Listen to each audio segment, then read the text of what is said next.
Welcome to the podcast. Today, my guest is Simon Gardner. Simon has done all sorts of things, including studying quite comprehensively guitar in the States, and plays in a lot of different genres with a lot of different bands. Yep. Would that be fair to say? It is.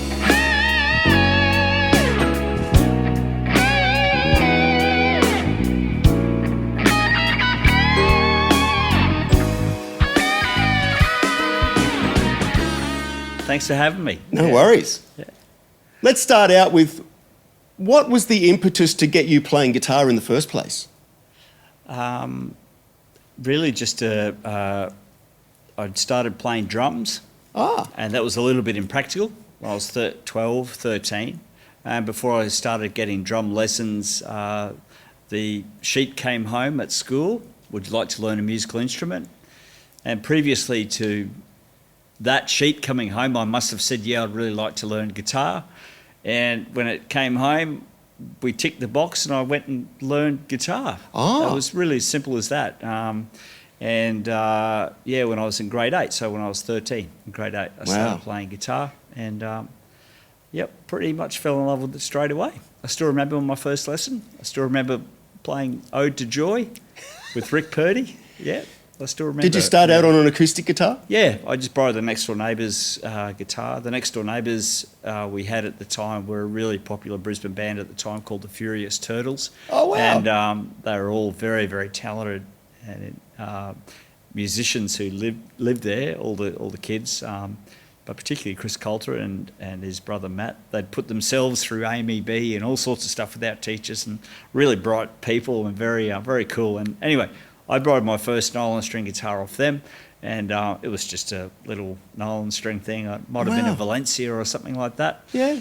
And I was just, pretty much gone, hook, line and sinker from that first time on. Yeah. Just the viscerality and the physical element of the guitar. So it's such a beautiful thing. Yeah. They're living next door. Could you, obviously being next door, could you hear the noise of them playing guitar and playing music? Yeah, we could hear that quite often. The Furious Turtles would rehearse? They'd rehearse, yeah.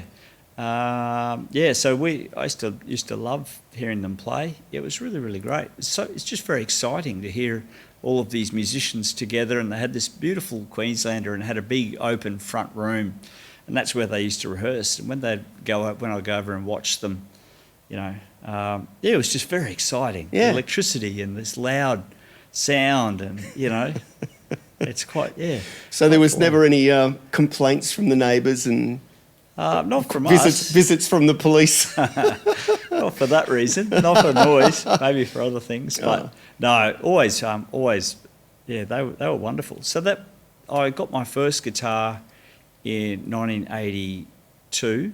So I started at the end of 1981. So 1982, I got my first guitar, which was a Suzuki 3S, which was the copy of a D28. Okay. And that was guitar I still have now. I still have that at home. They were actually quite a well-made guitar, Suzuki guitar. They were great. I still remember it cost $145. I've never forgotten that. I bought it. Which back then's probably a fair amount of money. Yeah. In 1982. Yeah. To be honest, like you think of $142 in today's terms, it's not a lot of money. No. It's so my guitar teacher, I was very lucky to have a wonderful guitar teacher. His name is Rick Purdy, and he was a great player, but a really wonderful teacher. And he used to get these guitars and sell them to his students as part of his income stream, I guess, because he used to teach 5 nights a week or 6 nights a week or 6 days a week, and be gigging 5 nights a week like you were talking before. Back in those days, you could work as much as you wanted to. You could, yes. Back in the 80s, there was lots of work for musos. Yeah, and he was a jazz musician. They used to play at the Sheridan all the time,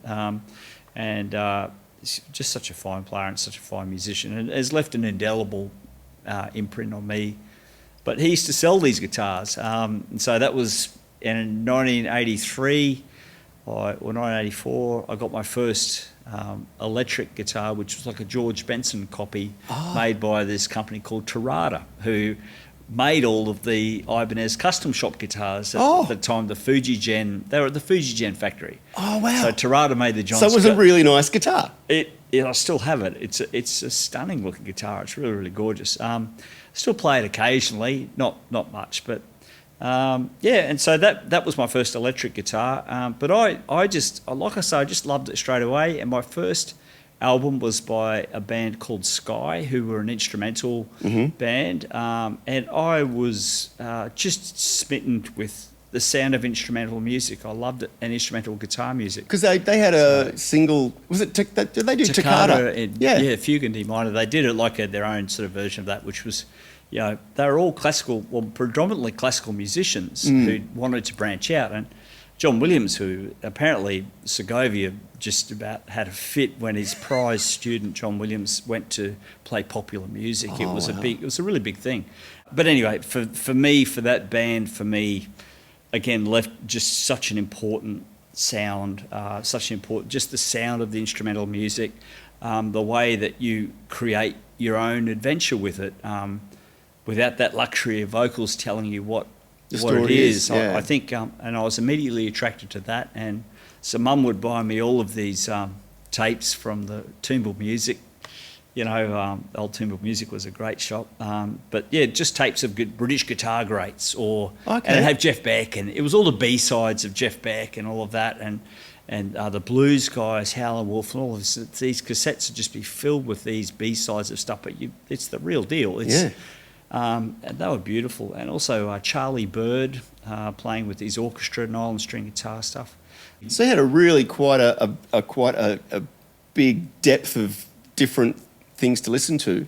When you were getting the lessons, he was being a jazz player. Was it? Yeah. What were the lessons involved? Did it have a particular style, or was it just basic lessons? Well, it was a popular Was it style. Pushing you in towards jazz? Not really, but exposing. I picked up guitar fairly quickly, and so he started giving me stuff, like real book stuff, pretty quickly.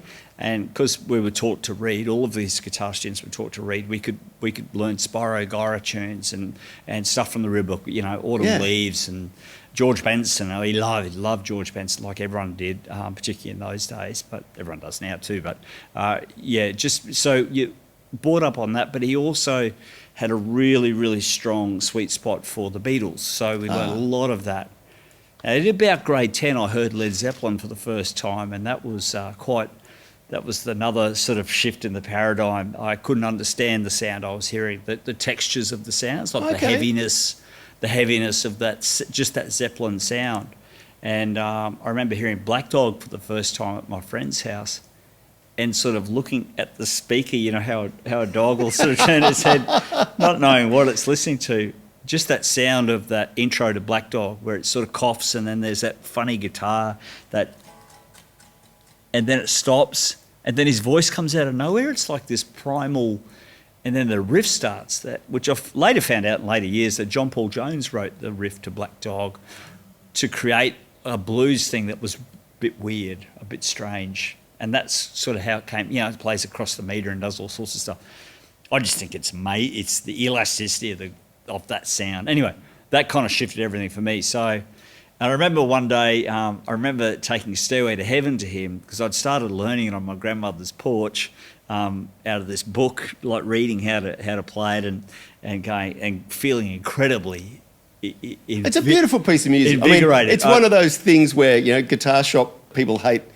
That would reputedly hate because every man and his dog would walk in and start playing Stairway to Heaven. I know, but it is a beautiful piece of music. I'm probably very guilty of instigating that culture, because ever since I started teaching, I've never once tired of teaching that song for young or any guitarist, because it just kind of has it's like a book of modern guitar playing. Yeah.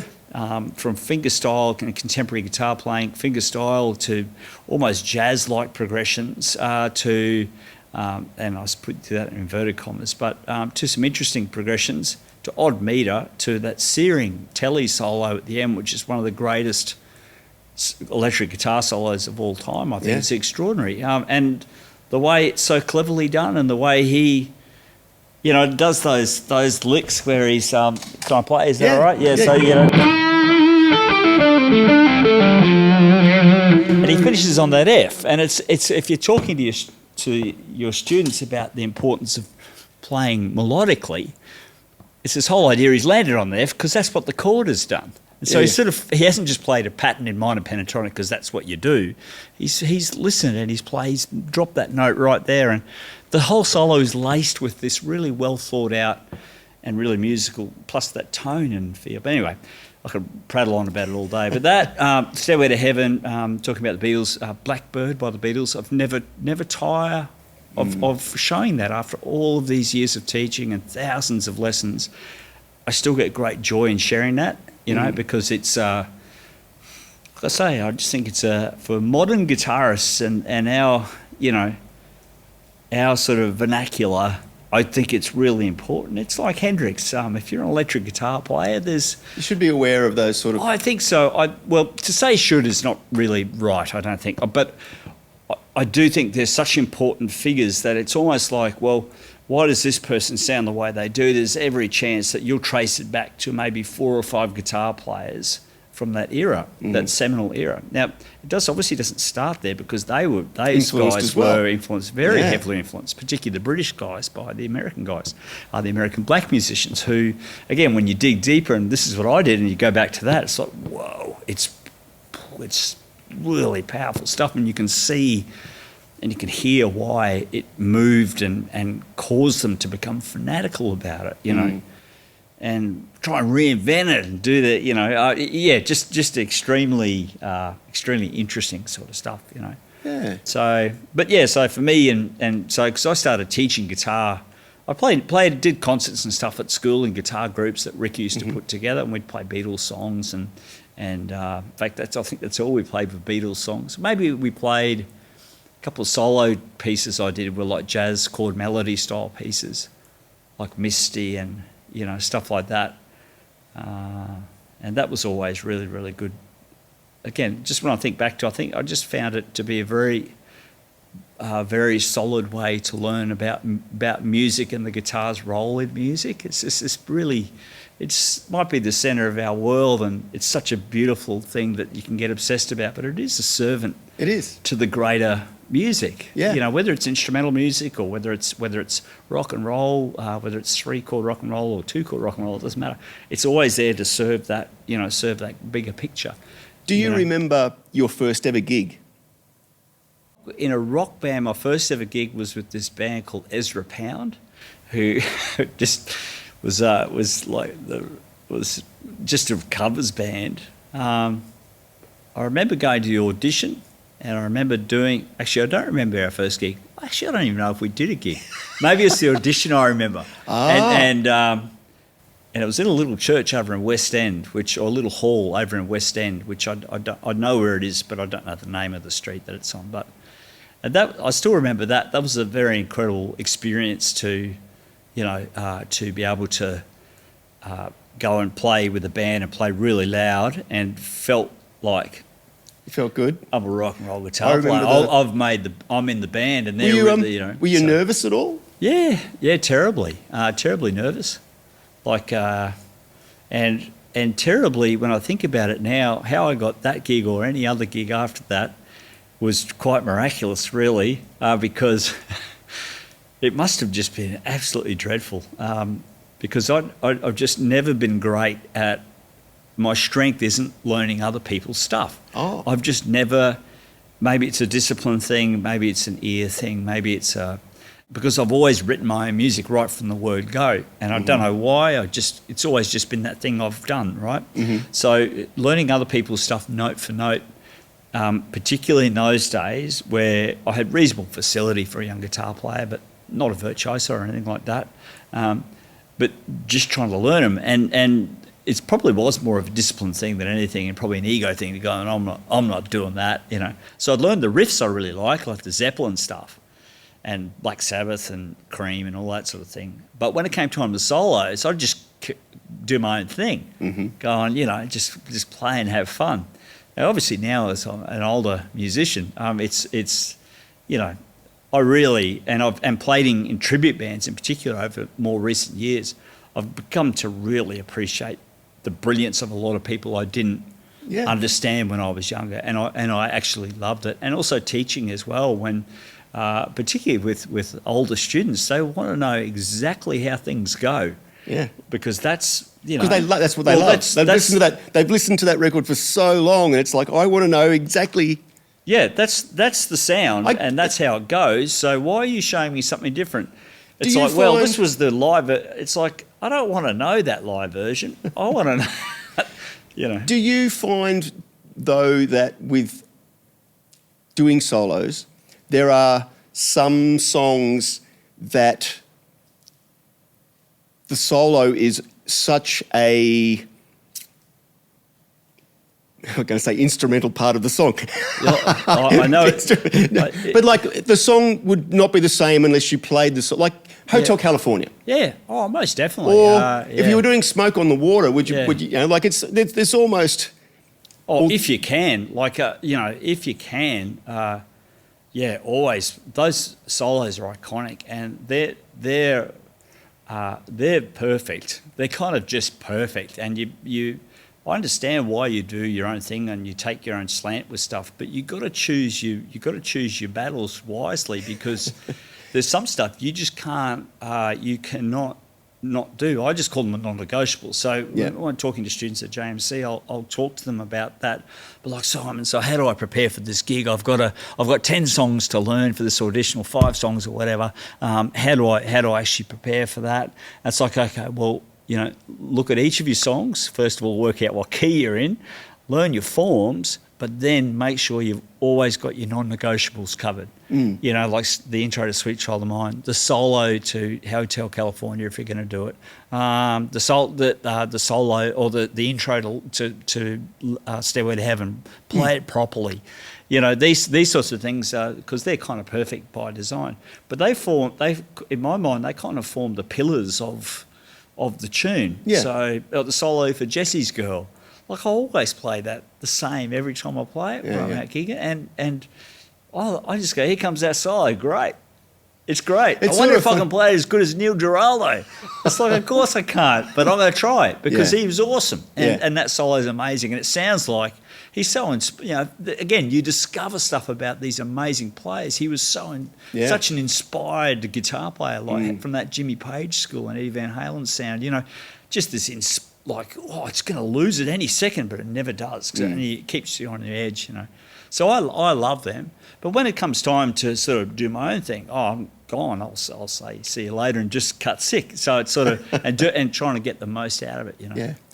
So you went and studied in America. Yeah. At the GIT. What was that like, and what was the reasoning behind going and doing that? When I left school, I went and worked at Brisbane or Queensland's first athlete's foot shoe store, right? Yep. So I'd done a lot of sport and stuff at school, and I needed a job because I didn't get into the con, and I didn't get my TE score was so low. They call them TE scores back then.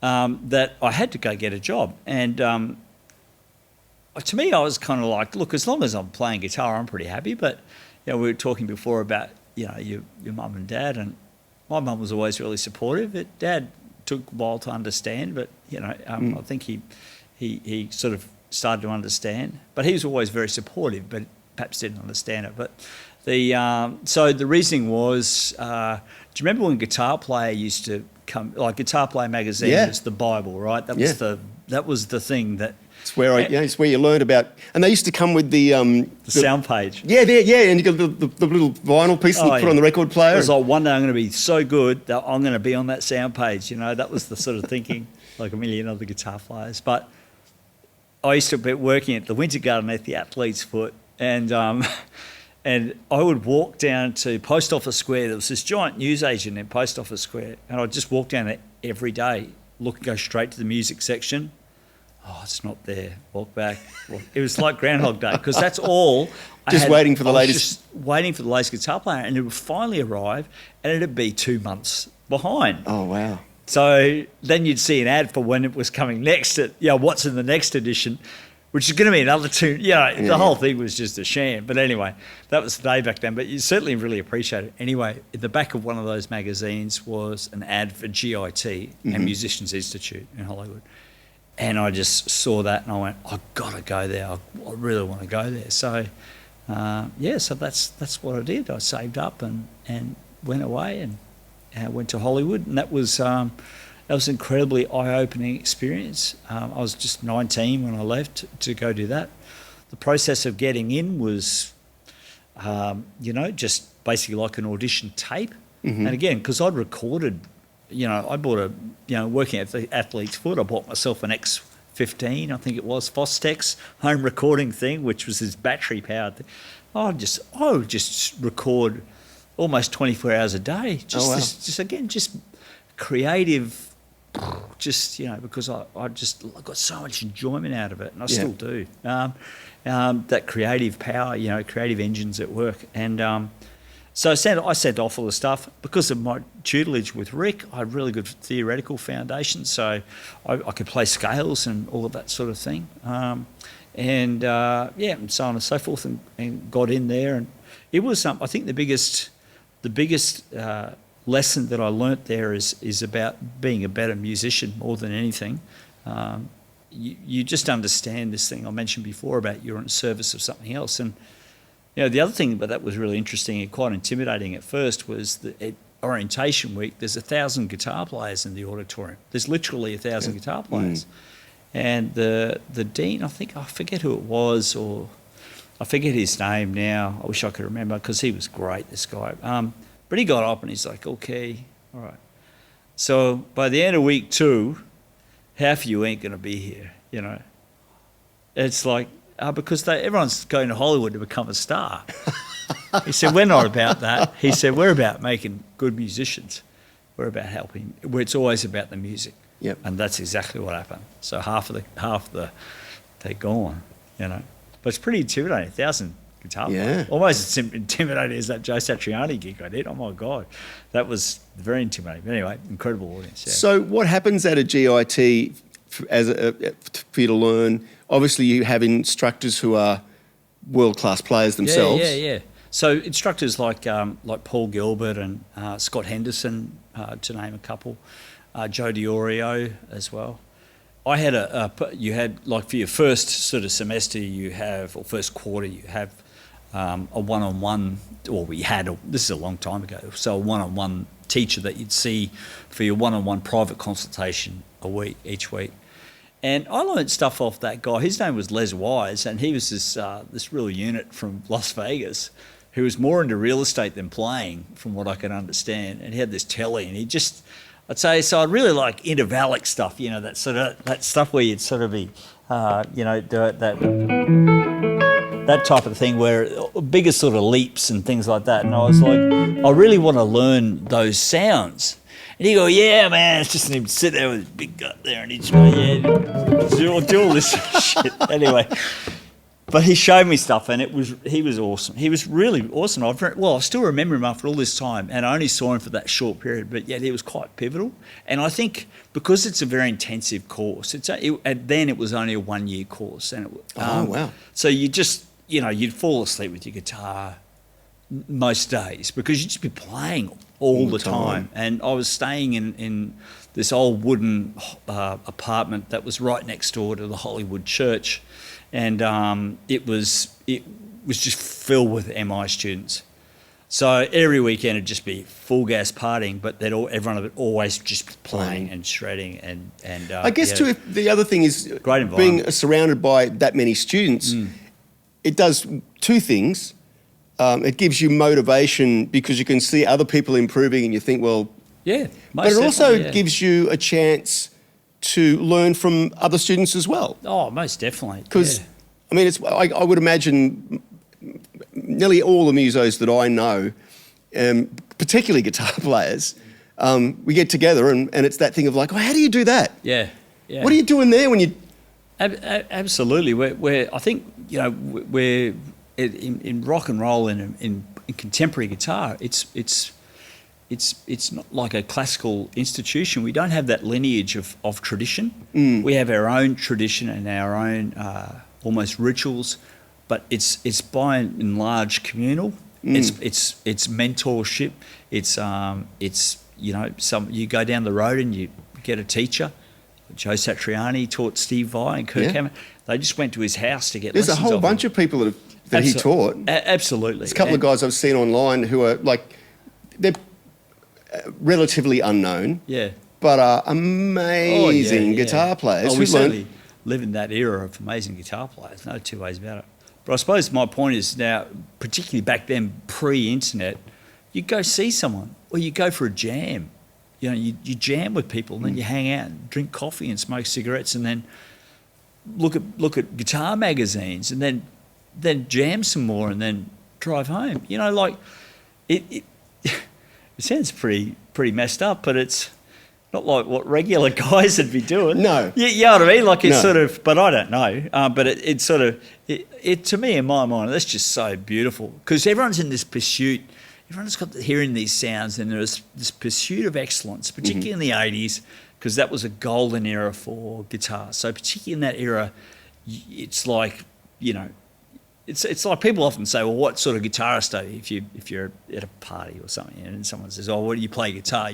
Rhythm or lead, so, well. It's a hard question to answer that, isn't it? I just play guitar. Well, it's like if I got to explain it to you, you're not going to understand if it's rhythm or lead. But if you do end up talking to someone, and it's sort of like they talk about rock guitar, and it's like you explained that a rock guitarist out of the 80s, in particular, and again, this is not versus now, it's just in particular out of that era, a rock guitarist was a guitarist who could play a little bit of country, could play a little bit of jazz, could play a little bit of rock, could play a lot of rock, play a fair bit of blues, but be quite adept at quite a broad style, because that's... The 80s were the genres that got played on radio were quite wide. Really wide. There was always great guitar in it. There's Luke and Steve Lukather and Dan Huff and all these amazing Mike Landau, like these great guitar players. Even Larry Carlton, I guess, was still doing stuff Larry into the Carlton, 80s. Lee Ritenour, yeah. Man, geez, guys, there's sort of... People have built... music is built on their shoulders. They're incredible musicians that who've passed. And then if you go back prior to that, I guess you got the guys like Louis Shelton. Oh, yeah. Well, I know. Amazing. Here. Yeah. Louis Shelton, absolutely. Incredible. But you'd say Louis Shelton's probably a great idea. Like he would have had to do, I know he played the cooler sessions, but he would have had to do rock stuff as well, I'm sure. Oh, it's one of those things. I think he talked about when he started doing sessions, all of the guys would just read the parts. Yeah. And they would only play pretty much what was presented to them on the page. Yeah. And he was one of the first guys that would improvise a part. Yeah.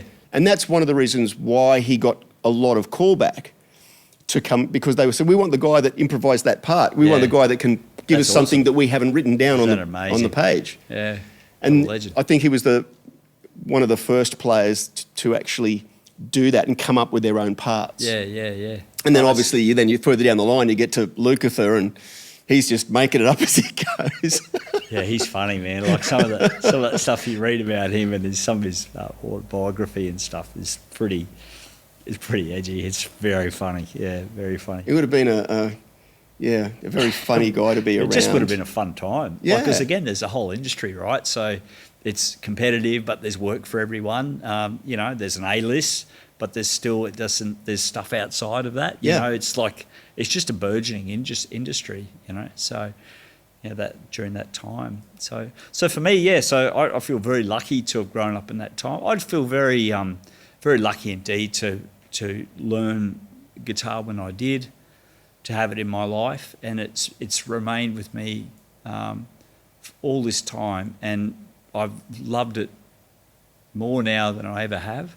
And I say that, and if anyone watches this and goes, you just said that last week, it's like, well, it's true. I love it now more than I did last week. I don't know. I don't know what it is. It's just compelling. Maybe as I get older, I'm just getting more senile. Do you find, and this is an interesting thing that I find, the more you learn, the more you realise there's so much more to learn? I think that must be at the heart of it. I think that's a really insightful thing.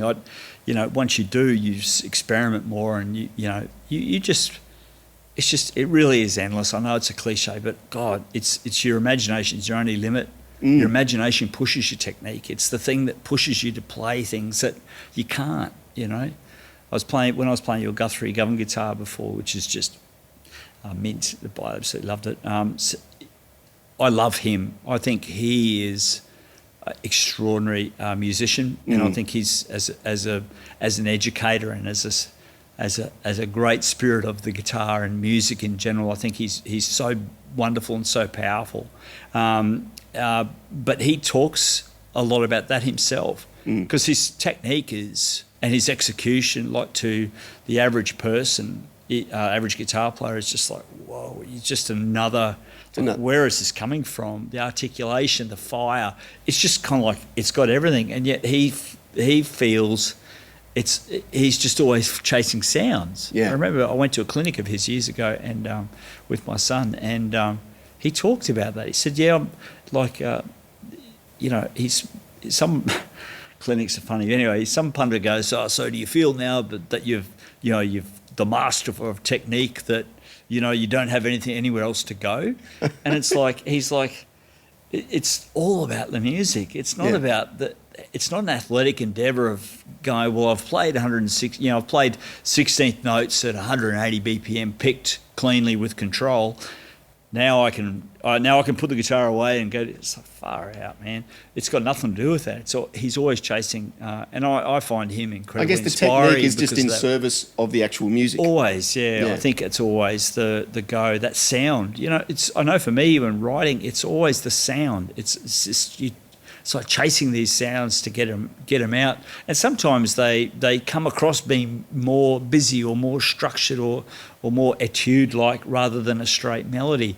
So what? That's what it'll be, and no one will die because of it. It's just the things I was hearing and I wanted to get out. You know what I mean? So I think that, to me, that's a high value in my sort of value system. Yeah, hierarchy. Yeah. I remember when you came back from GIT, and one of the things that was very impressive was your ability to do sweep picking. Oh. Is that obviously something that you learnt from being at GIT, or is that something that you were working on before you went there? Oh, it's definitely something I was working on before I went there.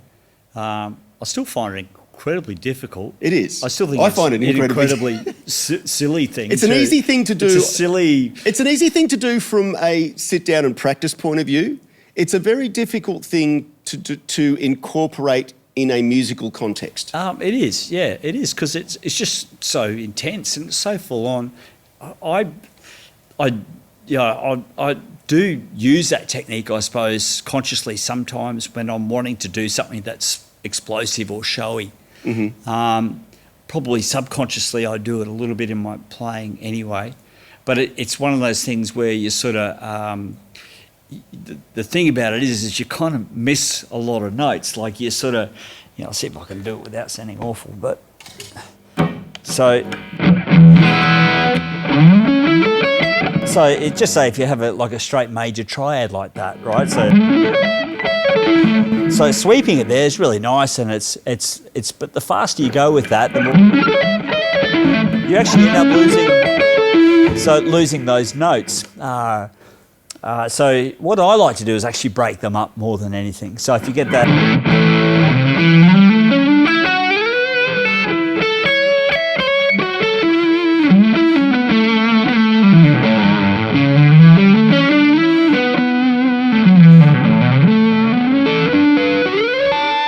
so what happens is you sort of end up playing, you sound like when you're doing like even single note stuff like that, there's just no disguising that's just an A chord.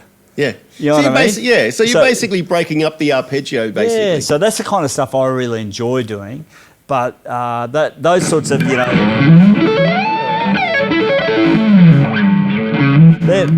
at high volume and high gain, and it's a bit silly, but it's a lot of fun. Like, it's really, really, really a lot of fun. And that's the whole point, is if you're not having fun, what are you doing it for? Yeah, I know, totally. I suppose, even doing that stuff, you sort of, it is. It's really good fun. But yeah, there were players before I left. There were players like Vinnie Moore and So we obviously... Ingve, of course. Oh, I mean, wow. he kind of really he didn't invent sweep picking body. Jazz players been doing it, to sound like a horn since the '60s, right? Yeah. So, or even earlier. But in that metal context, it was just breathtaking to hear the way he would do it, and still does. And it. his articulation is It's just extraordinary. Yeah, impeccable. Amazing. Yeah. So you would have been watching those Hot Licks videos. Oh yeah, yeah. Vinnie like Moore was one I loved, but my all-time favourite is Eric Johnson. And I didn't watch any of the video. I just used to rewind that front bit when he was playing, because he'd be doing all of these beautiful Long, wide, wide. Yeah, it was actually more of this stuff all of that stuff that I really love.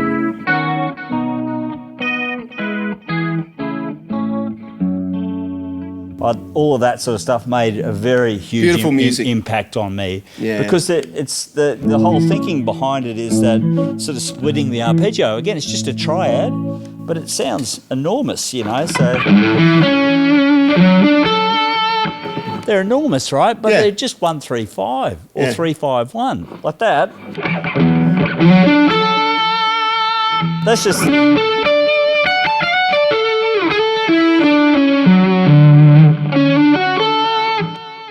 It's just bloody awesome. Yeah. That sound is fantastic, So that was always my favourite, to hear him.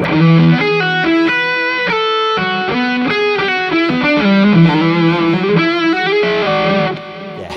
There's a spirit in his playing. I was talking about, when I hear players that really appeal to me and sort of capture my imagination. There's something I hear in their playing. This goes for all music, but particularly for guitar, obviously.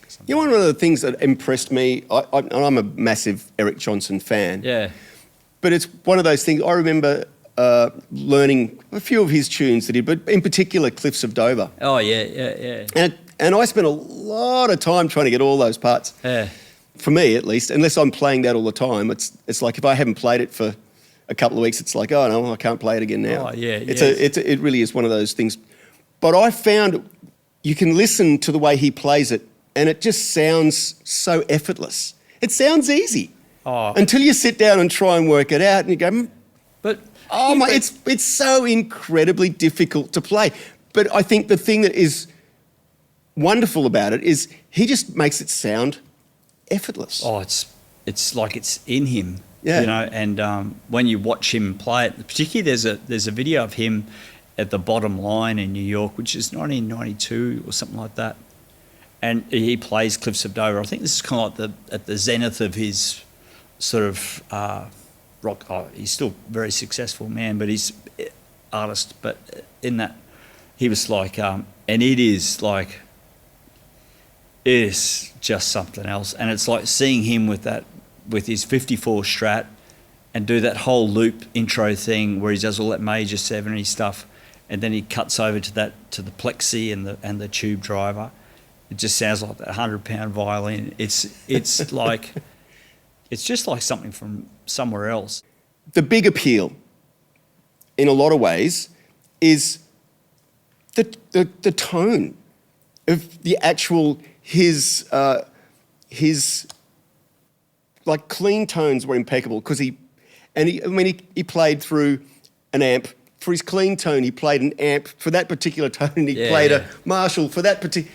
But that blueprint is the best. Yeah, it's interesting. Like the Kempers and the Fractals and stuff, we all love them because it's incredible technology. But if you want that, you've got to do that. Like if you want it's the best.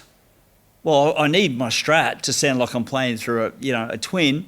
That's what you do. Yeah. I need that, I need that 68 plexi or whatever. I guess it's one of those things. I don't know if there was anyone else doing that type of thing like he was, but in my mind, he was the first guy that was going around going, I'm carrying around a Dumble, I'm carrying around a pair of twins, I'm carrying around a Well, I think he from what I understand, is that he just was in this relentless pursuit of this sound. That's what I can understand about him, and that's something that, again, there's an energy in his sound and a space in the way he plays, even when he's shredding, particularly back then. you just hear every single note. But as you and I know, and anyone who plays guitar knows, you do not get that unless you have given your soul to that. Like that's a lot of work. That's a lot of. He spent a lot of time. Absolutely. Well, you have to. Anyone you hear play like that would have, like Guthrie, anyone, you know. So, and I guess it's not hard to spend a lot of time if you love what you do. Yeah. I think you get obsessed with it, you know.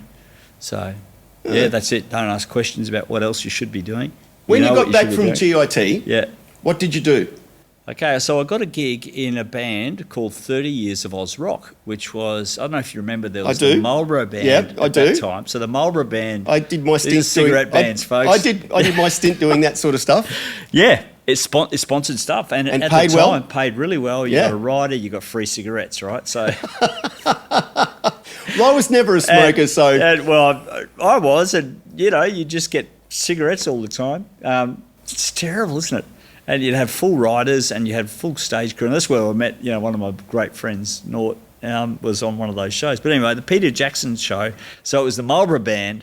Colin Hill was in that. I don't know if you remember Hilly. I remember Hilly. Yeah, so Hilly was in that. And he didn't want to go on to do something else. He ended up, so there was a guitar spot vacant. I ended up getting my tape to someone. It might have been Mouse, actually. Okay, yes. And... Anyway, I ended up getting a gig in this band again. Who knows how? Just terrible at playing other people's things, but anyway, I did, and it was a great experience, like really great. Great bunch of people. Really great bunch of people. I learnt enormous amount about stuff, and that's what I did. And then I started teaching again, and then that sort of finished that gig, I think. And I was in a band called The Burners, and we toured a bit, and that was by far the most fun and ludicrous cover band experience I've ever had. What sort of material were you playing? Oh, just all terrible rock music, rock and pop stuff, just terrible. But people loved it, and we had the times of our lives. Like it was, like I say, just pure madness, and it couldn't happen now, I don't think. Stuff we got there up was to, a time. I reckon you'd have a few of those stories. Oh man, the only thing, one of the biggest things that I miss is like we were talking before. I've got a pair of Bogner Ecstasies sitting next door. Yeah, and I miss just being able to take a pair of Marshalls or a pair of 100-watt valve heads to a gig and just play and enjoy the sound of the playpen and cans, beautiful or harmonic distortion coming through a guitar. And Bundaberg. I mean, these places were massive rooms. Yeah, they were big rooms. Huge rooms. And big PAs, and there were no noise restrictions. And no pokies, and people were there to rock out, and have a good time. That was the big thing here. A lot of the cover bands that were playing were basically playing with national touring rig type PAs and lighting rigs. I remember seeing there was a band from Western Australia called the Jets, I think, the Jets or Jet, not Jet, the band from Melbourne, like the rock band has been popular, but this is back in the 80s. They had their own semi. I remember seeing it parked outside the Roxy, and I was like, oh God, they're like a rock cover band. Yeah. But they're touring the country with a semi. Like most of the circuit bands had like a 16-ton truck full of gear. Yeah, unbelievable. Different world, hey? It was a different world to what it is now. And then I just got into teaching and odd jobs and stuff to get me through. And then I was in an original band called Brasilia, which was really good. And the drummer in that band and the bass player out of that band went on to form Regurgitator. And they had great success with that. They were a really great band. And it was at that time I did my first solo album. When that sort of split up, I just threw myself into the solo album because I really loved working in the band, but it was original band was really intense. It wasn't fun like the cover band was just madness, right? And it was a lot of laughs. The original band was just very intense because it's your own music and you work so hard at it. And we were the first people in the Target building in the city, which is now this sort of hub. And I was at the Q Music Big Sound this last year, and I was walking around these places, and you can't recognise it now, but I was like, Martin and I were the first, Martin Lee, the drummer, we were the first people in here. We were the first people making music in here, and now it's become, it's like just, again, another world. It's like this time passing sort of thing. But so when that split, I just did my first record, Big Sky, and that was I hired a house in Springbrook, and I was still working in the covers bands and doing stuff like that, and I just holed up there for 6 weeks or 3 months or something like that. Mm-hmm. On Velvet Downs Road, and recorded this album on a Tascam 688. Oh wow! And that's basically sort of how it worked. And then from there, they were all the demos. And then I went to, I sent those demos off to Mike Varney at Guitar Play magazine, and he put me in the Spotlight column in there, which was an amazing thing. So when you were recording up in Springbrook onto the big Tascam 688. What were you using drum machines? What were you? No, like Martin, the drummer from Regurgitated, he came up and So you had real drums? And and so I played all the bass and played the keys. So I had a couple of things where I had a keyboard player from the coast called Merlin. Merlin Zenner. Yeah, Merlin Zenner. Yeah, so he played on that as well. He helped quite a lot. He helped me. Or tell him I said hello. I haven't seen him for so many years. I think he's up in Mackay. Yeah, right. Yeah. So I think. I used my Marshall JCM 900 at the time, and I had a Fender Strat that was this thing I bought in Hollywood for $500 from Voltage Guitars, which was just off Sunset Boulevard, and it was a Strat Plus, one of the first Strat Pluses. Okay. With the lace sensors, the gold lace sensors, and because there was this guy who lived in our building, this older guy from Arkansas, who was this Eric Johnson nut. Like, he was just a nut. So he had this Strat and the Fender Twin with the drive and balancing. It just sounded like Eric, And Sonny was his name, and he was really cool. He said, "Yeah, man, you got it," because I had a Jackson and what would I have, a Jackson? One of those pointy-headed guitars. Pointy-headed things. He's like, "Man, you got another pointy-headed one again. You're back to the pointy-headed thing. Yeah, I know. It's like, you got to get yourself a Fender Strat." He said, any good man or any good guitar player will always have to own a Strat, or something to that had such gravity. It was like, oh my God. So I found out finding the Strat, and it was cheap, and I got it, and I loved it so much, and that's the guitar I used for that recording, and for recording a lot of that early stuff. And then I got a 7-string, one of the first Universes in the country at the time, in about 1993, 92, and that's why I recorded Big Sky with, and an 80A preamp and a Carver. How did you find the 7-string and translating? I was just obsessed with it, because I was obsessed with Steve Vai. It was just the most beautiful white Ibanez Universe. It was just such a beautiful guitar, and I still remember seeing it for the first time, just going, and I just played it and played it and played it. But it was really difficult. I still play 7-string. I'm recording an album at the moment, and I will still use it. I've got a Universe from 2005, and I still use it to track, and it's still one of the best guitars I've ever had. Like, it's make great stuff. It's amazing. Really well. They really make nice guitars. Really, they do. Really fantastic. So I got the Satriani thing sitting over there. I've had a few Ibanez over time, but the George Benson model was an Ibanez, wasn't it? Yeah. It's a beautifully made guitar. They're incredible. One of my all-time sort of favourites. That shape and everything, all the sort of, for me, all of that lineage and stigma attached to it. That blonde GB10 is just like something else, Yeah, I guess he imparted that. It's got a sort of a sense of classiness about it. And it's modern. Like, it was very modern, because everyone was using the big body guitars. So he, wanted something that wouldn't feed back. And if you heard any of his live recordings from that era, it's dirty. He's playing really dirty. It's like, it's not holding back. It's pretty savage. Like, he's a weapon. Like, I know he's always a weapon, but like, his attitude was almost like, he's coming to get you. It's really, really great. But so that's kind of what I did after I got back from there. And there was a short stint that you'd had playing with Big City. Oh yeah. With that was, again, another huge learning experience. That one. Yeah. Did you ever see Anders play in that band before? I did. Man. He was, again, his rhythm guitar playing was. Well, I had to learn it all. Phenomenal. Yeah, it's like, after you left, I had to learn it all. What, did you? Because I had a stint playing in that band as well. Yeah.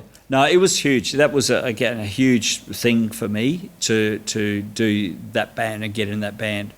It was like really reminiscent of some of the stuff I'd learnt when I was younger that I'd forgotten about, and seeing these charts, and even it had been that long since I'd seen a real book chart, that even seeing the ink pen handwriting and some of these charts going, oh, I remember that, like it was something from a bygone era, and I was like, what, 24 or something. It was like, but it was really amazing, and they were incredible. I played with Mick Skelton in that band, who was an amazing drummer. We went on and played stuff together, and so that was very important for me, that band. Yeah, really incredible. Great. Yeah, it was a great experience. So yeah. The dual rectifier didn't work out too well, though. I think What I were you got told playing? to turn down too many times, and I said, I'm not doing this anymore. I can't, so, and Mazza, with the tread plate and everything with that band. I had one of those amps, and they were a great sounding amp, but mate, you had to turn it up to a certain point. I know. Because they sounded like it was like crap, crap, crap. There it is. It's just glorious. It bellows out. It's beautiful. Anyway, so Roddy, the horn players, they've got to the point, to their wits' end, where they're sick.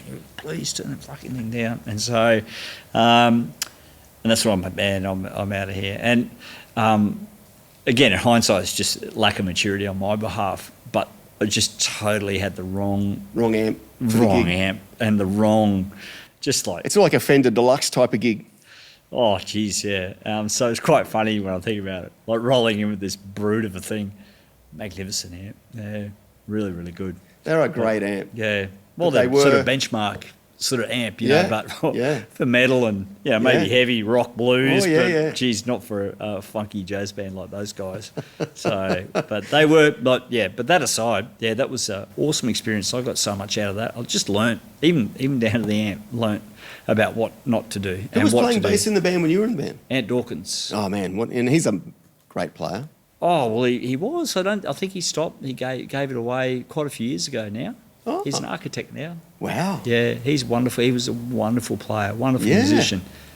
Quite a virtuoso, actually. Actually, like all of the people in that band, like they had, that band had the drummer, like amazing drummers play in the band. Amazing bass players. Like the horn section was phenomenal. Dance and Dale Rabbit playing. Yeah, Dale, man. They're all incredibly talented. There's a massively talented band in every department. Yeah. But how good was the Travelodge on those nights when that was still happening? Like that was a real musicians' venue. I saw Tribal Tech there, and it was packed. Really, really, really cool place. So. Yeah. But Big City was definitely a big one for me. That was huge. So. How many solo albums have you done? 5 so far. 5? Yeah, and 3 singles, yeah. You've done video clips to go with those? Yeah, yep. So just on my YouTube channel. Yeah. Cool. So we'll put links down in the description so people can go and have a look. That'd be awesome. Yeah, check it out and give it a like and subscribe. Absolutely, people should. So it's really cool. It's but I'm working on my I'm doing my masters in creative industries at the moment at JMC, which is where I'm a full-time music lecturer, and my project is an album, so I'm recording that at the moment as well, which is all-encompassing. It's very, very awesome. Taking up my headspace, and that's for sure. Yeah. So, having done 5 albums, if you went back through and listened through them, can you hear the different phases of where you've been at? You're doing a new album now. Yeah. What's going to be different about that from what you've done previously? Yeah, I suppose that's a really great question. With the albums and releases up to this point, there's a definite to me. They're like timestamps, like they're just indelible. They're me. Yeah, it's right? Like here's me at that particular point. 1994. Here's me there. Here's me here.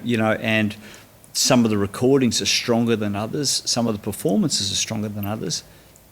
I'm at a point now where I'm actually just really glad that I've done them, and that they're not perfect, but they have some moments of absolute crystallization, and only I kind of know where they are, and I'm okay with that. Yeah. You know what I mean? And so for me, it's one of those things, I suppose, that I can't not do it. I really can't not do it. I've got to just do it to whatever end. Maybe it's just my legacy for my children. I don't know, whatever it might be.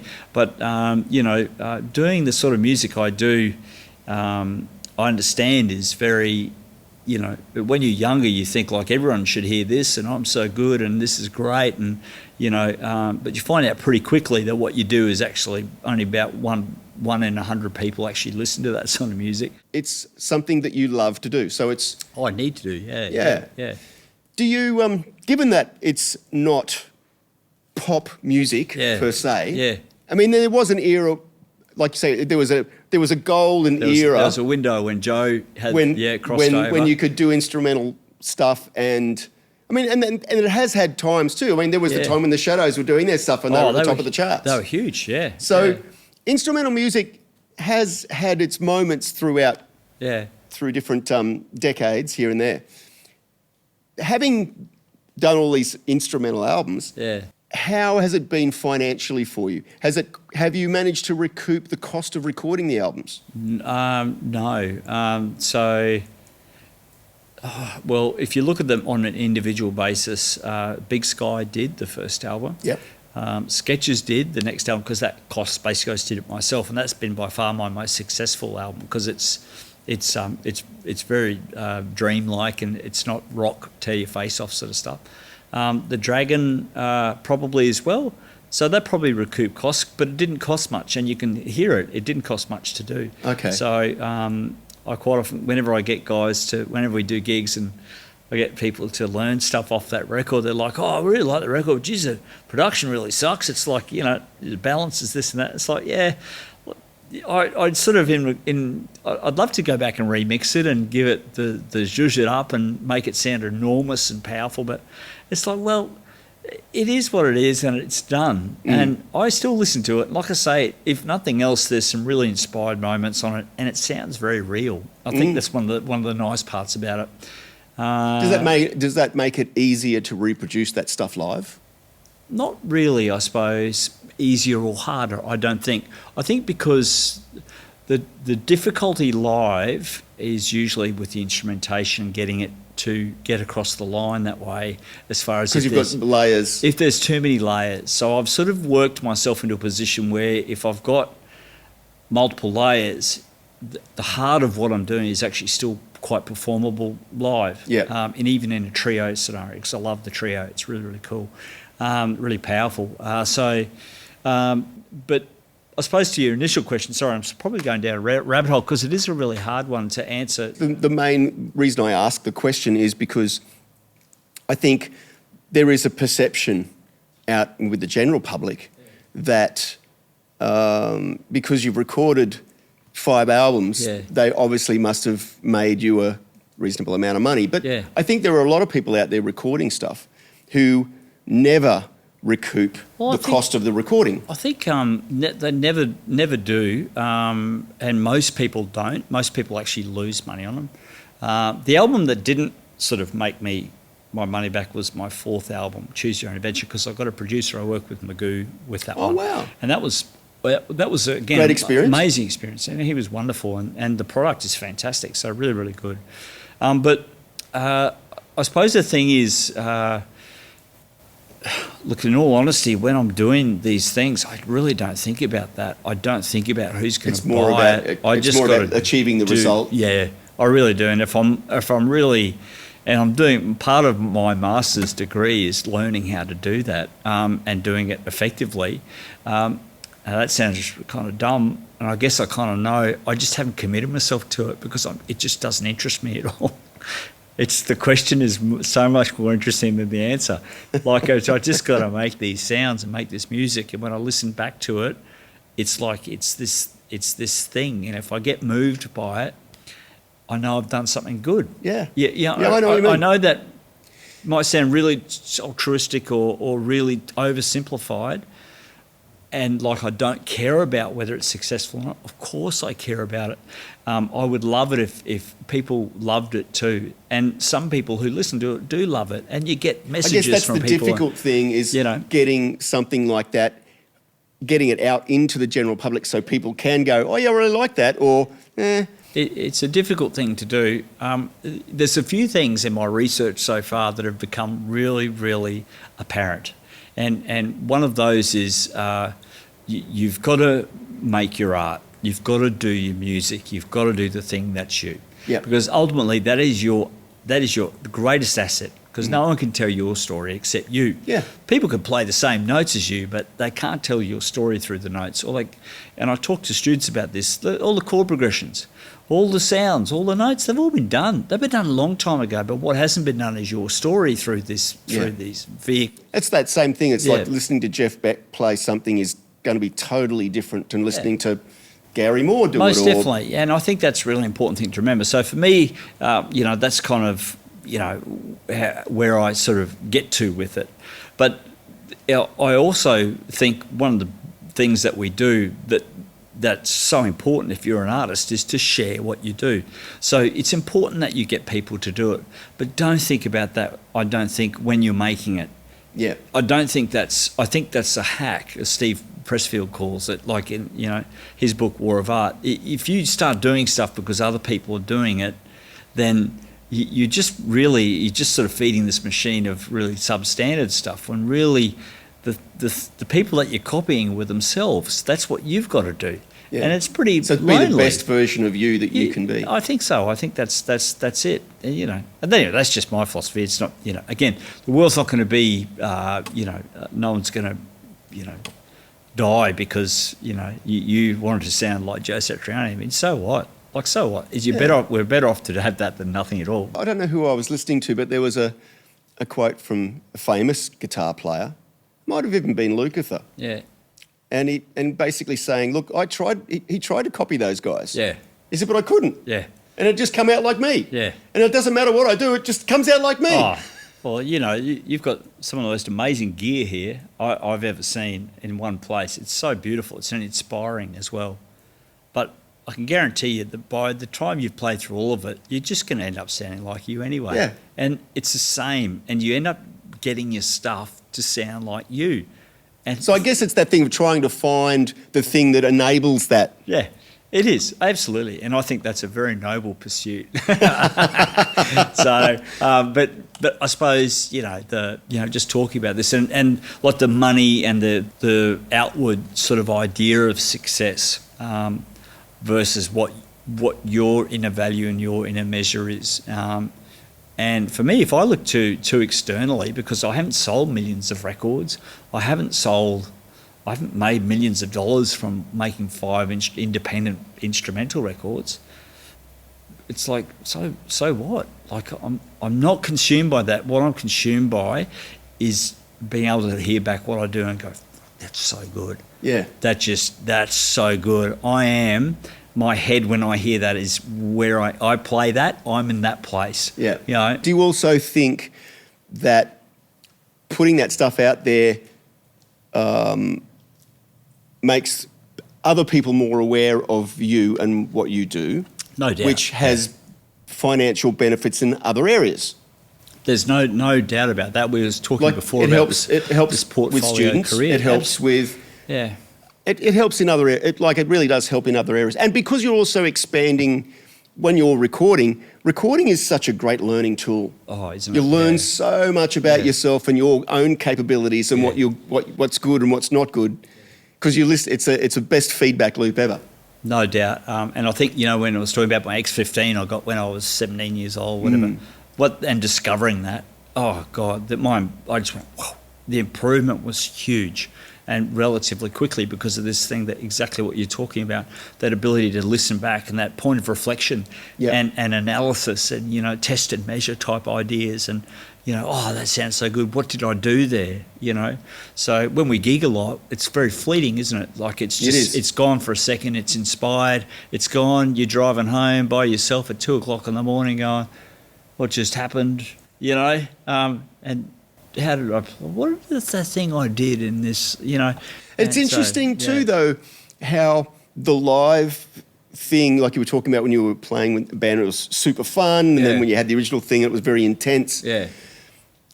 Playing a live thing can have such an incredible, it can be such a wonderful, incredible experience. But it is a moment in time. And the other thing I have found, I think where I was heading with this is, you can record, like, that thing of being live in the room at that moment has a vibe, and it has such an amazing energy to it. And a lot of times, like, I try and record as much as I can, gigging, and because it is such a wonderful learning hack, learning how your guitar sits in a mix. Yeah.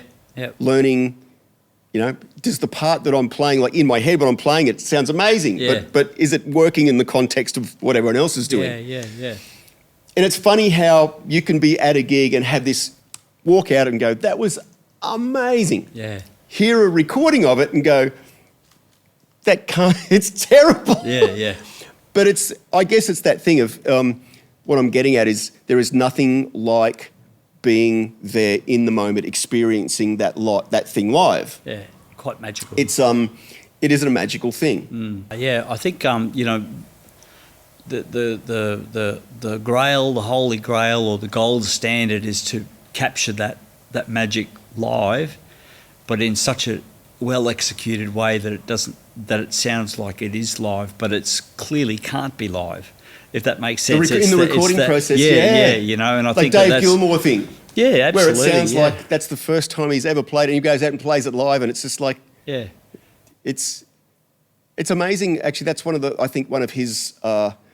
of his most amazing talents is the ability to play something he's already played 1,000 times, 100, 10,000 times, yeah, and it still make it feel fresh and new, Yeah. like he's never done it before. yeah. It's amazing. It's an amazing faves, thing. Yeah. So when is the new album coming out? I've slated it for June, so full-length album, 10 tracks. The first single should hopefully be out by the end of February at this stage. It's being mixed at the moment, but we've shot the video for it. So there's just a couple of little decisions that I've sent it to my producer and mentor on the project, Dan Spirovsky. And there's a couple little things that are sort of sticking with me a little bit that I'm like, oh, I'm not sure. So I need his ears on it. Because you know, it's like when you get too inside stuff, You need someone with a different perspective. You'll hear just these indiscernible and destroy beautiful things to get this indiscernible thing out there that you've built up in your mind. You know, it's that we all do it. Like you just get so hyper focused. So one thing I'm really happy with is the energy that I've got with the recording, the execution. I'm pretty happy with, but again, I need another set of ears on that. But the film clip and everything is going to be fabulous. Yeah, so it's really, really cool. How do you make decisions about what images go with the music? Well, I work with someone. So I have sort of these really broad ideas. The first release is called The Highland Runner. So it's got me, this character who's in his kilt and with his running around the world with his sir, in all of these different locations, from the beach to factories to the city, because the tune's sort of like this rollicking, 12/8 type vibe. And he's sort of in and out of me doing a playthrough at my home studio. So this idea of this indefatigable character who is just this magnificent channel of energy, just constantly running and seeing, occasionally resting in very beautiful locations, it's quite inspired, I guess. And I guess I've always really, really liked just that idea of of that sound. It's just this sound, and I love to run, so it's just sort of felt like a natural progression. And then I'd start thinking about this line and stuff, and then go, yeah, it's not really a melody, but it's a really strong motif. And then I'd be out running, and I'd start thinking about it, and I'd go, yeah, I can feel this, I can feel. And, so it's very, like I say, inspired, I guess, So it'll be cool. It won't go to number one, I can assure you. But well, you never know. I'll just be very happy to get it out because I haven't released. I started working full-time at JMC a couple of years ago, and I got an email from Adrian, who I was doing the video with. I sent him an email going, I think I'm ready to finally get this Highland Runner to start. And he's replied back from the email chain that I last sent him with exactly the same information, but it was 2 years ago. Oh, wow. And I just went, far out, man. Get yourself together. You got to get moving. You just got to find the time for this and commit and do it. Is that something you find hard to do, juggling the time? Because obviously if you're teaching full-time, and I know you're playing live quite a bit, and then you're doing, because you do different bands, you're doing the Vietnam... So Good Morning Vietnam, we're going on the road this weekend, and various sort of freelance stuff. Mojo Dolls I play with a bit up in Brizzy, great band. But you also, every now and then, like I know that you've done... like you were involved with the guitar festival in Noosa? Yeah. So I was co-producer with that. Yeah. So that was awesome, actually, amazing thing. Yeah. So how long have you been involved with that? Since we started it last year. So we got. So last year was the first year? Yeah, last year was the first year. Okay. So so it was really. I thought it cool. might have been going on for a little. No, we certainly might have given that impression, but we're fighting very hard to get people there. How did that go? Really good. Yeah, it was great. I know that Doug loved it. Yeah, it was awesome to have Doug there. He was great. Yeah.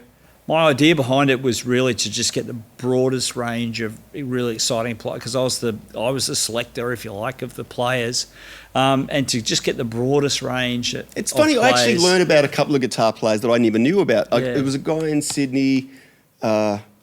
Oh man, the name escapes me right now. If it's Ben, he's like He's like Oz. He's got about 100,000 followers on YouTube. Yeah, he does a songwriting thing on YouTube. If that's Ben, if it's Ben you're talking about, he's kind of like just. And my friend Tim Sladden, who was also another beautiful guitar player and singer, he was on the show as well again this year. He said, "You've got to get Ben." And I said, "I hadn't really heard about Ben. Ben's a proper jazz guitarist." Ah, right. Man. So good. Just so good, like world class. Like he was just so, just music fell out of his guitar and just him. And do you find that inspiring when you get to see other players like that? Oh yeah, especially doing that. I felt very proud to have them there and to, particularly on the Saturday, by and large, they were just great people and really so thankful to have a festival about guitar and its players as opposed to a festival that was based around a piece of gear or a brand's. Mm-hmm. And I'm not anti that by any stretch of the imagination. I guess sometimes that sort of thing is good to have from a sponsorship point of view. It's very, very good. And it's a great thing as well. It's our industry, right? So I'm not trying to go against that in any way, shape or form. But what I did want to do was really have something that was so pure. Focused on the music. On the guitarists. Yeah. Who are these people? These guys that we've got up here and girls. So it was really a special thing. So who were some of the female players that you had? We had Kathleen Halloran. She's from Melbourne. Brett Garsed was going to come up. He ended up not being able to do it. So he said, you got to get Kathleen. She's gone great, and and so we got her up for the acoustic set. She was great. We had Minnie Marks, who was very good. Oh, man, I love her playing. Yeah, she was great. She's phenomenal. Who else did we have? We had another player. I can't remember now. We had a lot of players there. We had a young gun, so I selected a young gun player who was 15 who came and played. He was great. Jake Parks was his name. So, yeah, really, Tim, Ben, it was pretty full. Leon Todd, Leon? He came over, and Tim Gaze, we did a Hendrix set together, which was pretty ripping. That was a lot of fun. It was very loud, like way too loud. But again, just really good fun. So in your teaching, you would see a lot of young students. And I have a studio, obviously, here, and I get to see quite a few younger bands. And it's really, really quite a wonderful thing to see young players who are pouring their passion into playing music.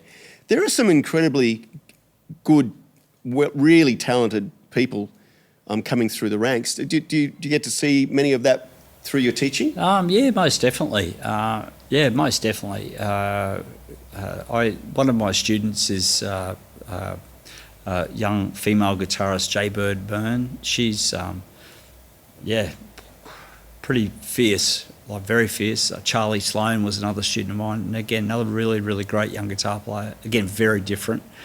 I think what's interesting with a lot of the younger guitar players that I've had the pleasure to teach is their knowledge, particularly of 80s stuff, like with Charlie. He knew all of the guitar players from that era. Oh, wow. And he's like 16 years old, and he can play like that swagger. Oh. Yeah, and that's how he plays. You know, it's really, really great. So we live in this age, right, where this information is so easily available. We're talking about the 80s before none of that was available. Yeah, and I guess the only thing different the first things. Thing I had from memory, I mean, I can remember going to a music shop and buying sheet music. Yeah. And I can remember buying one of the first pieces of music I ever bought was Mull of Kintyre, and I bought it because I think it only had 2 chords in it. Yeah. That's awesome. And then I can remember buying the music for Dynasty by Kiss. Oh, yeah. Because I loved Kiss, and I wanted to learn how to play all that stuff. I've still got Just the Way You Are by Billy Joel from 1983 or something. Wow. The sheet music for Well, the great thing about the 80s too was then came all of the videos, the Hot Licks videos and stuff. So. But I guess it is such a different thing now. Oh, it is. It's just expedited. Like if you think about the Hot Licks videos, it's at like almost at past critical mass of information. So I guess the hard thing about now is the hardest part about now is working out. There's so much stuff. The hardest part now is working out what's good information and what's not. I guess, you know. Like I recently revisited learning the guitar solo for Jump. Yeah. And I thought, I played it for years, and I thought, because it's one of those things where over time you tend to add your own inflections. The universe comes through you and gets you to do stuff. All of a sudden it's like, I'm not really playing it properly anymore. Yeah. And I went online, and there's like literally 1,000 different guys going, here's how you play the solo to Jump. And I'm like, whoa. Yeah. It's amazing how much information is out there. Yeah, it's funny. It's like whenever I'm talking to students about that, it's like just go to the source. So it's like, and a week later they'll come back, so how did you go with that solo? It's like, I watched this guy playing, it was great. I said, you watched Eddie play it? Yeah. Or talking about Eddie Van Halen, talking about Jump. It's like, no, I watched this young Indonesian guy do it. It's like, buddy, look, just watch the guy who did it. Yeah. Watch him live. See where his hands went, that sort of stuff. But anyway. It's amazing now too on YouTube. They've got the thing, you can halve the tempo. Honestly, YouTube, it's extremely. It's amazing. It's incredible. I use it, like I've used it, not Justin Guitar 365. This guy is awesome, and he's broken down and teaches all these songs.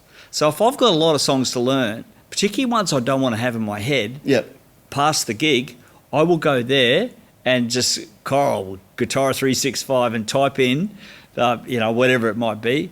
And sure enough, this guy's done a lesson on it, and it's really good. He's brilliant, and so I get enough out of it that I can just go, right, I know what I've got, the non-negotiables, then I'm good to go. The non-negotiables. You know what I mean? So I think I use YouTube all the time, and as a teaching tool for backing tracks and whatever, it's great. I don't have an issue with it. But I think you've got to accept I'm really not a believer in this, it was better than now. I think just each place, each thing has its ups and it has its for and against, and I think the real thing that we have now is that the big against to me is that I see a lot of students who have incredible facility but have no musicality. You know what I mean? Yes. And their facility is extraordinary. Yeah. Right?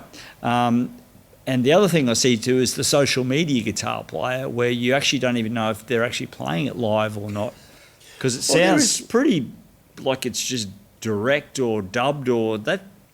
It's great if it's inspiring people to get into playing. Yeah, most definitely. Yeah. But the difficulty of that is it's a bunch of guys that are just sitting there playing with themselves. Yeah. And realistically, music really is about interacting with other people. Most That's definitely. where the most joy and fun of playing music is when you Yeah. get to share that with other musos. Yeah, for sure. It really is. What would you say, out of all the things that you've done, it would be an absolute highlight? It'd have to be today sitting here with you. Talking about stuff. Honestly, I have been asked this question before, and I really don't have one. I feel very, very blessed and lucky in my life. I really do. These achievements for me are very personal, so they're very. I get very caught up in getting things to sound the way I want them to. Or like this video, getting this video, like the last 2 videos I did and the recordings and the playing. And if I can listen to them back, and when I listen to them back, I literally get quite overwhelmed, and I know I've done something good in the universe. I know it sounds left of centre or No, it makes lyrical, perfect sense, but actually. to me, it's actually that is the thing as far as my own. That's what true. I think in some ways the definition of true art is. Yeah, in my own pursuits with Yeah. guitar and music, of course, and to know that is for anyone who chooses to have it. You know what I mean? That for me is really the thing. And I've had, I suppose, the last couple of things I've done that I've been really happy with, like particularly Reflections on a Winter Sky, which was my last release, and watching the video for that and hearing everything come together with that was like, I got really moved by it in the end. And the funny thing is that it's not me. I don't see me. Oh, I see. I don't know what it is. I can't put a finger on it, but I see something that it's not. It's not me going, not good. Wow, it's more me just being overwhelmed. It's like you've channeled something that's it's more. It's very beautiful, and I think I feel very. I just feel incredibly lucky. So I can't give you like the best gig ever. Like you're out there treading the boards, right? Yeah. And some nights it's exceptional, and other nights it's really depressing. Like it's really, really hard. Yeah. I guess that would be the next question. Is there ever been a time when you thought, I'm going to put the guitar away and do something else? Yeah, definitely. I'm not too proud to say that for sure. It's just too hard. It's too hard. That's what I used to think. It's just too hard. When you're younger, it's too hard. I can't make a living out of this. The music I want to play, why am I allowed to play the music I want to play? No one wants to hear it. This is the younger man thinking and not really understanding. And definitely, what was I going to do? I have no idea. But before I could do anything, it's just you get these little pearls of advice and pearls of things that make you go, oh, yeah, dickhead, what were you thinking? It's that sort of... Do you think inspiration comes from all sorts of weird and wonderful places? Oh, it does. And it could be that, it's that thing where someone will tell you something a million times until someone else says it to you at the right time.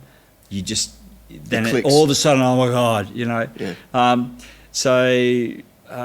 Actually, it's. I think it's that saying is that once it chooses you, that's it. You're gone, and that's your life. So get on with it. And it is really, I think it's really, really hard. And people go, how can it be hard? You sit around playing your guitar all day, talking about music. Look at you out there on the stage, prancing around, playing loud rock and roll, like you think you're something. It's like people don't like you. People who perform understand that you give, especially if you're a good performer. You're present. You give. You're giving. It's just It takes a lot out of you. It takes a lot out of you, and a lot of nights you get nothing back. That's true. And you enter the no-tone zone. And I've been in the no-tone zone so long now that it actually doesn't bother me. It's it's like I feel like, I'm like a warrior of the wasteland sometimes. Like, nah, I've got no problem playing with this shit fold back and terrible tone. This happens so often now that you manage it, you actually make it good. And I think that's what being a good pro is about. You know what I mean? Like, whatever comes up, you're going to make it good. Some nights are going to be much harder than But you have to be very versatile nowadays. So at the moment, you've got a pedal board in front of you here with basically an interesting couple of drives, a delay, like a Boss delay, a Boss modulation unit, and a... Yeah, it's pretty straight up. Like it's... So that's the modulator. That's just my standard sort of delay I use, and that one, it's all that one there. When I tap it out, so it's really nice. This pot's probably not going to work.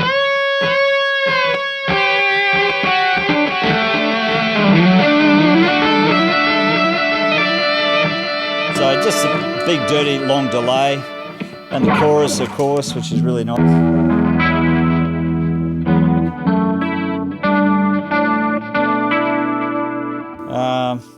That's just the straight modulators. This is Green Rhino, which I really...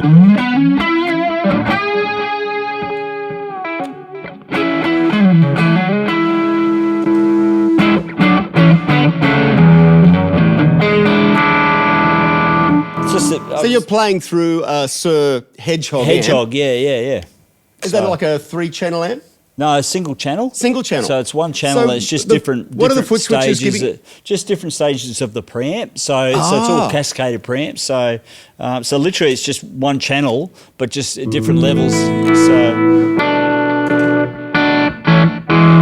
So you can add different things. Adding extra gain.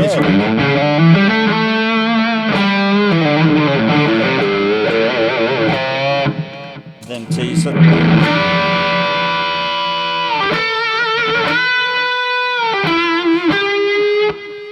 This is one of my favourite pedals.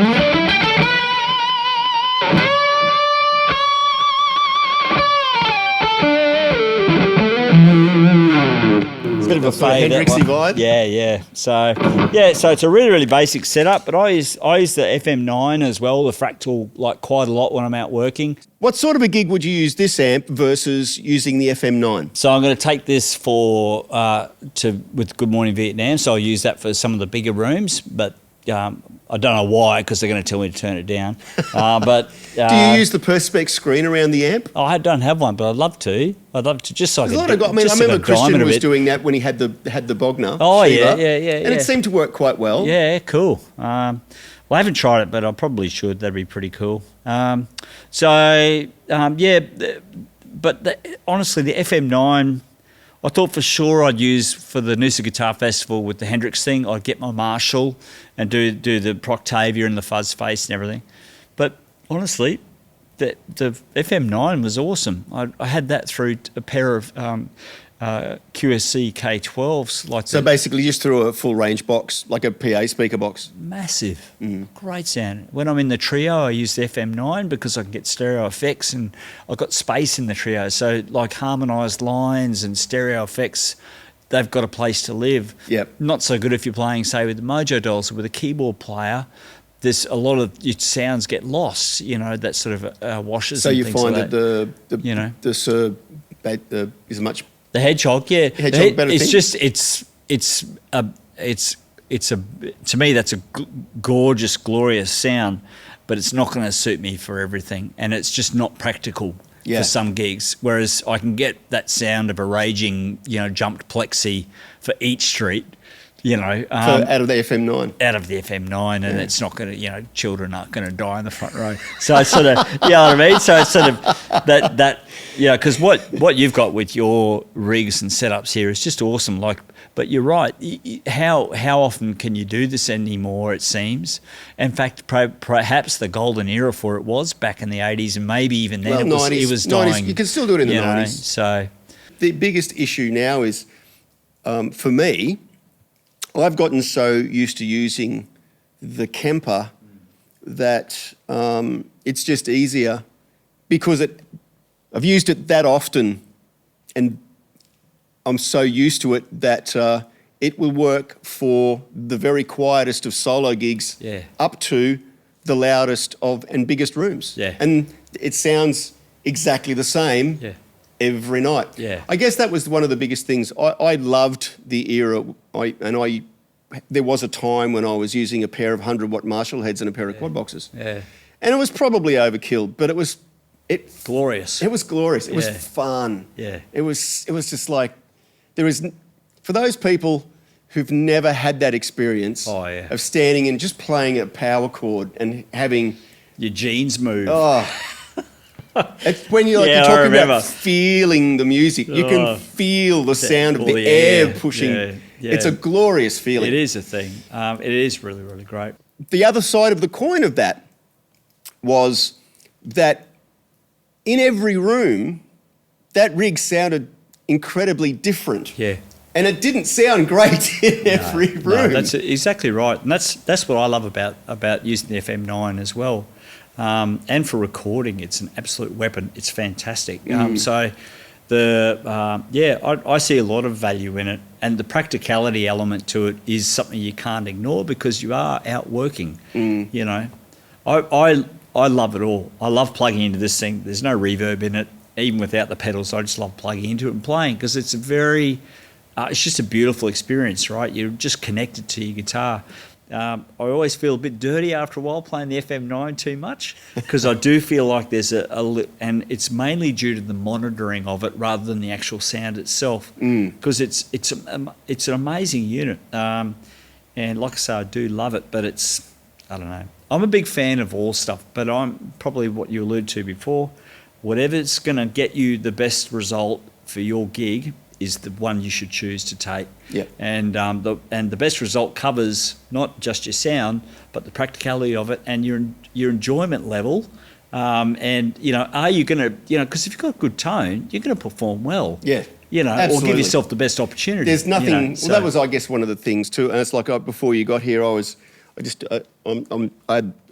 haven't played at all here, but I was having the Kemper running back through the Marshalls back there. And there's a certain thing that doesn't happen when I play, say, through like a pair of foldback wedges,